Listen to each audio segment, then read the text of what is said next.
Policy కేసులో కవిత ED అరెస్టుపై Rouse Avenue కోర్టులో విచారణ ముగిసింది. కవిత జ్యుడిషియల్ కస్టడీని న్యాయమూర్తి కావేరి బవీజా మే 14 వరకు పొడిగించారు. వారం రోజుల్లో కవితపై ఛార్జ్షీట్ దాఖలు చేస్తామని ఈడీ కోర్టుకు తెలిపింది. మరోవైపు కవిత కుటుంబ సభ్యులను కలిసేందుకు న్యాయమూర్తి అనుమతించారు. కవిత భర్త అనిల్, మాజీ ఎంపీ జోగినపల్లి సంతోష్ కుమార్ కోర్టు ఆవరణలో కలిశారు.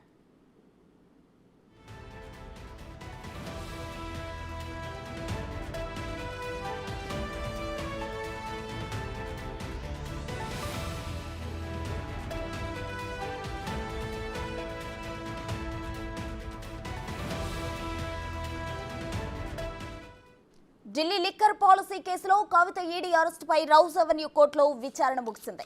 కవిత జ్యుడిషియల్ కస్టడీని న్యాయమూర్తి కావేరి బవీజా మే 14 వరకు పొడిగించారు. వారం రోజుల్లో కవితపై ఛార్జ్షీట్ దాఖలు చేస్తామని ఈడీ కోర్టుకు తెలిపింది. మరోవైపు కవిత కుటుంబ సభ్యులను కలిసేందుకు న్యాయమూర్తి అనుమతించారు. కవిత భర్త అనిల్, మాజీ ఎంపీ జోగినపల్లి సంతోష్ కుమార్ కోర్టు ఆవరణలో కలిశారు.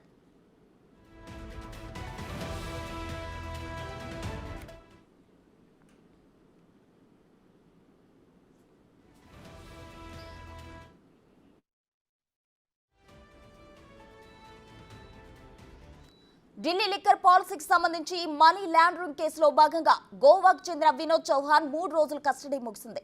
ఆయన్ను ఈడీ అధికారులు రౌజ్ అవెన్యూ ప్రత్యేక కోర్టు న్యాయమూర్తి జస్టిస్ కావేరి బవీజా ముందు హాజరుపరిచారు. వినోద్ చౌహాన్ ను గత శుక్రవారం ఈడీ అధికారులు అదుపులోకి తీసుకున్నారు.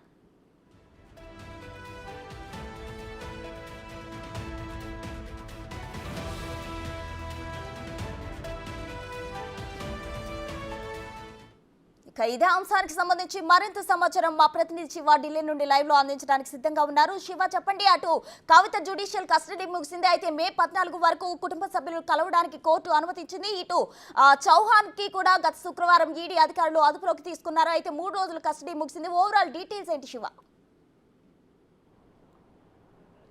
ప్రస్తుతం ఢిల్లీ లిక్కర్ పాలసీ కేసులో ఇటు అరవింద్ కేజ్రీవాల్ అలాగే కవిత జ్యుడిషియల్ కస్టడీ ముగియడంతో కవితను నేరుగా రౌజుని కోర్టులో తిహార్ జైలు అధికారులు హాజరుపరిచారు. ఇటు వీడియో కాన్ఫరెన్స్ ద్వారా అరవింద్ కేజ్రీవాల్ను తిహార్ జైలు అధికారులు న్యాయమూర్తి కావేరి బవీజా ముందు హాజరుపరిచిన నేపథ్యంలో ఇటు కవితకు ఈడీ కేసులో మే 14 వరకు జ్యుడిషియల్ కస్టడీ పొడిగించారు. ఇటు అరవింద్ కేజ్రీవాల్కు మే 20 వరకు జ్యుడిషియల్ కస్టడీ పొడిగించారు.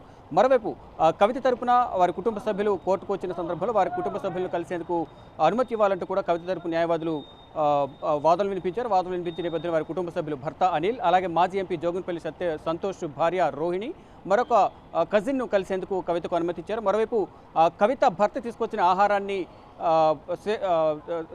స్వీకరించేందుకు అనుమతి ఇవ్వాలంటూ లాకప్లో తన భర్త ఏదైతే ఆహారం తీసుకొచ్చారో దాని అనుమతి ఇవ్వాలి, ఆహారాన్ని తినడానికంటూ కూడా కోరిన నేపథ్యంలో దానికి సంబంధించి పర్మిషన్ ఇచ్చారు. ప్రజెంట్ లాకప్లో కవిత భర్త అలాగే జోగినపల్లి సంతోష్, మాజీ ఎంపీ జోగినపల్లి సంతోష్ భార్య రోహిణి, మరొక కజిన్ సిస్టర్ కూడా కవితతో ప్రజెంట్ ములాఖాత్ అయ్యారు. వారితో మాట్లాడుతున్న పరిస్థితి కనిపిస్తుంది. ఇక మరి కాసేపట్లో సిబిఐకి సంబంధించి కూడా ఎక్స్టెన్షన్ సంబంధించి జ్యుడిషియల్ కస్టడీ పొడిగింపుకు సంబంధించి కూడా మరి కాసేపట్లో తీర్పు ఇచ్చే అవకాశం అయితే కనిపిస్తోంది. మరోవైపు అరవింద్ కేజ్రీవాల్కి సంబంధించి కూడా జ్యుడిషియల్ కస్టడీ ముగియడంతో రౌజ్ అవెన్యూ కోర్టులో వీడియో కాన్ఫరెన్స్ ద్వారా తిహార్ జైలు అధికారులు న్యాయమూర్తి ముందు హాజరుపరిచిన నేపథ్యంలో అరవింద్ కేజ్రీవాల్ జ్యుడిషియల్ కస్టడీ మరో 14 రోజులు పొడిగించారు. మే 20 వరకు జ్యుడిషియల్ కస్టడీ అరవింద్ కేజ్రీవాల్ ఉండబోతున్నారు.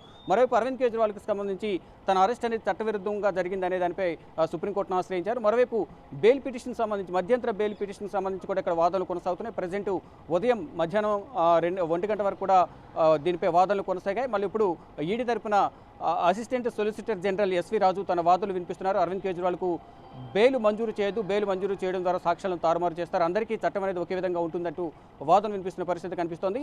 గతంలో ఈడీ విచారణకు సహకరించి ఉంటే అరవింద్ కేజ్రీవాల్ అరెస్ట్ చేసే వాళ్ళం కాదంటూ కూడా ఈడీ తరపున వాదనలు వినిపిస్తున్నారు.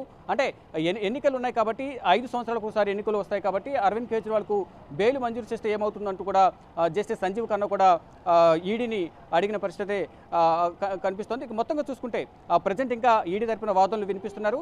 ఇక అరవింద్ కేజ్రీవాల్ మరోవైపు కవిత ఇద్దరి జ్యుడిషియల్ కస్టడీ అనేది ఈడీ కేసులో ఎక్స్టెండ్ చేస్తారు. అరవింద్ కేజ్రీవాల్కు మే 20 వరకు, కవితకు మే 14 వరకు ఎక్స్టెండ్ చేస్తారు. ఇక సిబిఐకి సంబంధించి మరి కాసేపట్లోనే ఎప్పటి వరకు జ్యుడిషియల్ కస్టడీ పొడిగిస్తారనే దానిపై కూడా న్యాయమూర్తి కావేరి బవీజా తీర్పు వెలువరించే అవకాశం కనిపిస్తుంది. మరోవైపు ఇదే Delhi liquor scam money laundering కేసులో గోవాకు సంబంధించి వినోద్ చౌహాన్ కూడా ఈడీ అధికారులు గత శుక్రవారం గోవాలో అదుపులోకి తీసుకున్నారు. అదుపులోకి తీసుకున్న తర్వాత శనివారం శుక్రవారం రౌజని కోర్టులో హాజరుపరిచిన నేపథ్యంలో 3 రోజుల ఈడీ కస్టడీ ఇచ్చారు. ఈ రోజు ఈడీ కస్టడీ ముగిసిన నేపథ్యంలో రౌజని కోర్టులో న్యాయమూర్తి కావేరి భవేజ ముందు హాజరుపరిచిన నేపథ్యంలో మరో కొన్ని రోజులు ఈడీ కస్టడీ ఇవ్వాలంటూ కూడా కోరారు. మరి కాసేపట్లోనే వినోద్ చౌహాన్కు సంబంధించి కూడా ఈ కస్టడీ ఎన్ని రోజులు పొడిగిస్తారా అనే దానిపై కూడా తెలియాల్సి ఉంది. మరోవైపు ఏదైతే ఢిల్లీ లిక్కర్ పాలసీకి సంబంధించి గతంలో కవిత పిఏ అశోక్ కుమార్ కౌశిక్ ఎవరైతే ఉన్నారో గతంలో ఇచ్చిన 25 కోట్లు అనేది వినోద్ చౌహాన్కే ఇచ్చారనేది ప్రధానంగా కొన్ని ఊహాగానాలు అయితే వ్యక్తమవుతున్నాయి. గోవా ఎలక్షన్ జరిగే సందర్భంలో అశోక్ చౌహాన్ ద్వారా ఈ అరవింద్ కేజ్రీవాల్, మనీష్ సిసోడియా సూచనల మేరకు సౌత్ గ్రూప్లో